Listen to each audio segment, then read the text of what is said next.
اس سے پہلے کہ مٹی کا بدن خاک بنے، باوضو ہو کر مسلح پہ جوانی رکھ دو۔ اس بھاگتی ہوئی زندگی میں اپنی ذات میں کم از کم اتنا ٹھہراؤ پیدا کرنے کی کوشش ضرور کریں کہ کم از کم آپ نماز سکون سے پڑھ سکیں، اپنے رب کی خاطر۔ سر جھکانا، انتظار کرنا، مان لینا، مان رکھنا، یہ دنیا کے حسین ترین واقعات ہیں۔ سنہری بات: طاقت کی ضرورت تب ہوتی ہے جب کچھ برا کرنا ہو، ورنہ دنیا میں سب کچھ پانے کے لیے آپ کا حسن عمل اور اخلاق ہی کافی ہے۔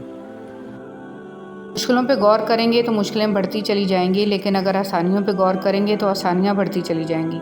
جس چیز پہ آپ دھیان دیں گے وہی چیز بڑھتی چلی جائے گی۔ کچھ لوگ اپنے آپ کو انسانی فرشتہ سمجھتے ہیں، ان کے کام بھی فرشتوں جیسے ہیں، یعنی دوسروں کے گناہوں اور برائیوں کا حساب رکھنا۔ جو محبتیں رب کی خاطر کی جاتی ہیں وہ کبھی ختم نہیں ہوتی، اور جو رب کی خاطر چھوڑی جاتی ہیں وہ کبھی ضائع نہیں جاتی۔ اللہ کے ہاں ہر عمل کا اجر ہے۔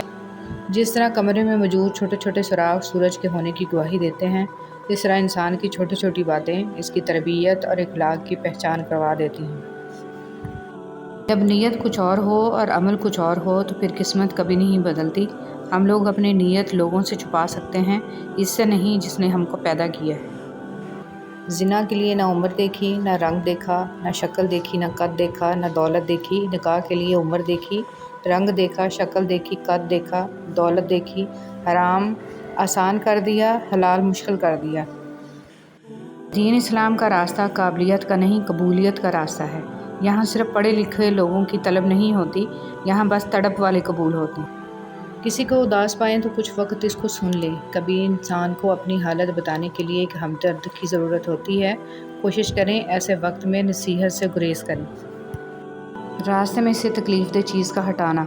رسول صلی اللہ علیہ وسلم نے ارشاد فرمایا، ایک شخص راہ میں جا رہا تھا، اس نے راہ میں ایک شاخ دیکھی کانٹوں کی تو اس کو سرکا دیا۔ اللہ تعالیٰ نے اس نیکی کو قبول کیا اور اس کو بخش دیا۔ صبح اخبار کی جگہ اگر آپ قرآن مجید کے مطالعے کا معمول بنا لیں تو معلوم ہوگا کہ اصل کام کی خبریں تو قرآن مجید میں ہیں۔ نفرت ایک مردہ ہے جسے لوگ اپنے دلوں میں رکھ کر دلوں کو قبرستان بنا لیتے ہیں۔ نیند کے غلبے میں نماز نہ پڑھنا۔ رسول صلی اللہ علیہ وسلم نے فرمایا، جب نماز پڑھتے وقت کسی کو اونگ آ جائے تو اسے سو جانا چاہیے، یہاں تک کہ اس سے نیند کا اثر ختم ہو جائے۔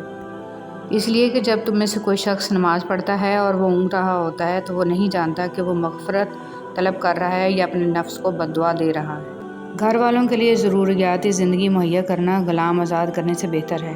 حضرت امام زین العابدین رضی اللہ تعالیٰ عنہ نے فرمایا، میرے نزدیک بازار جانا اور گھر والوں کے لیے 1 درہم کا گوشت خرید کے لانا کہ جس کے لیے ان کا دل چاہ رہا ہے، غلام آزاد کروانے سے زیادہ محبوب تر ہے۔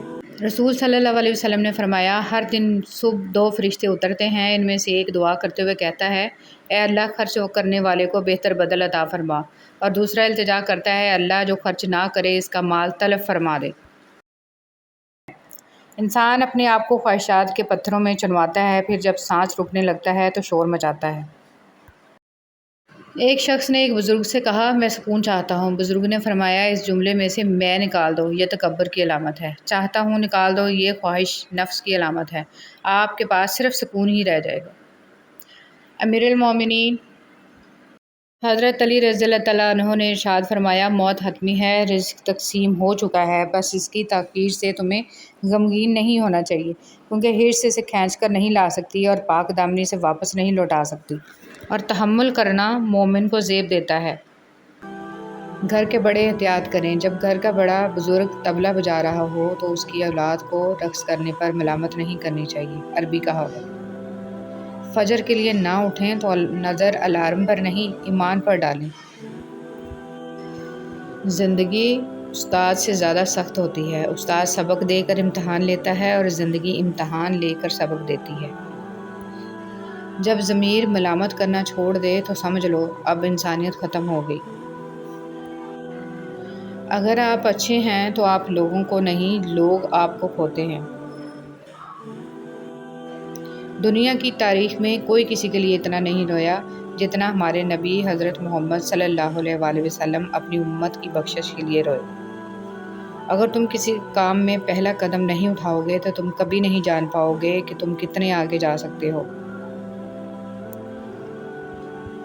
حقیقت جب دیواروں میں دراڑیں پڑتی ہیں تو دیواریں ٹوٹ جاتی ہیں، اور جب دل میں دراڑیں پڑتی ہیں تو دیواریں بن جاتی ہیں۔ اپنے ارد گرد لوگوں سے ہمیشہ خوش اخلاقی سے بات کریں، نہ جانے جن سے آپ سختی سے مخاطب ہوں وہ زندگی کے کس تکلیف دہ مقام سے گزر رہا ہو۔ میرے حصے میں کتابیں نہ کھلونے آئے، خواہش رزق نے چھینا میرا بچپن مجھ سے۔ اے اللہ مجھے اپنی محبت میں ایسا مکمل کر دے کہ مجھے تیری رضا کے علاوہ کوئی چاہت نہ رہے، آمین یا رب العالمین۔ ہماری ہڈیوں سے گوشت تو اتر سکتا ہے لیکن ہمارے دلوں سے نبی کریم صلی اللہ علیہ وسلم کی محبت نہیں۔ اے غفور الرحیم تمام مرحومین کی مغفرت فرما، تمام بیماروں کو شفا عطا فرما، تمام بے روزگاروں کو روزگار عطا فرما، رزق میں برکت اور کشادگی عطا فرما، حسد، بغض، کینہ اور بد نظری سے محفوظ رکھنا، یا اللہ پاک اپنی نعمتوں پر شکر ادا کرنے کی توفیق عطا فرما، آمین۔ پردہ کرنا۔ اے پیغمبر صلی اللہ علیہ وسلم اپنے بیویوں اور بیٹیوں مسلمانوں کی عورتوں سے کہہ دو کہ جب باہر نکلا کریں تو اپنے چہروں پر چادر لٹکا کر گھونگھٹ نکال لیا کریں، یہ چیز ان کے لیے موجب شناخت و امتیاز ہوگی تو کوئی ان کو ایذا نہ دے گا، اور اللہ بخشنے والا ہے، مہربان ہے۔ پرندوں کو دانہ ڈالنے والا ہر شخص ہمدرد نہیں ہوتا، بہت سے لوگوں نے جال بچھا رکھا ہوتا ہے، اسی طرح بہت سے لوگ ہمدرد بن کر آپ کے قریب آ جاتے ہیں، اور جب آپ بھروسہ کرنے لگتے ہیں تو آپ کو دھوکہ دینے سے گریز نہیں کرتے۔ حضرت علی رضی اللہ تعالیٰ عنہ نے فرمایا، اپنا سر اونچا رکھو کہ تم کسی سے نہیں ڈرتے، لیکن اپنی نگاہیں نیچی رکھو کہ پتہ چلے کہ تم ایک باعزت گھرانے سے تعلق رکھتے ہو۔ حضرت علی رضی اللہ تعالیٰ عنہ نے فرمایا، جو ذات رات کو درختوں پر بیٹھے پرندوں کو نیند میں گننے نہیں دیتی، وہ ذات انسان کو کیسے بے یار و مددگار چھوڑ سکتی ہے؟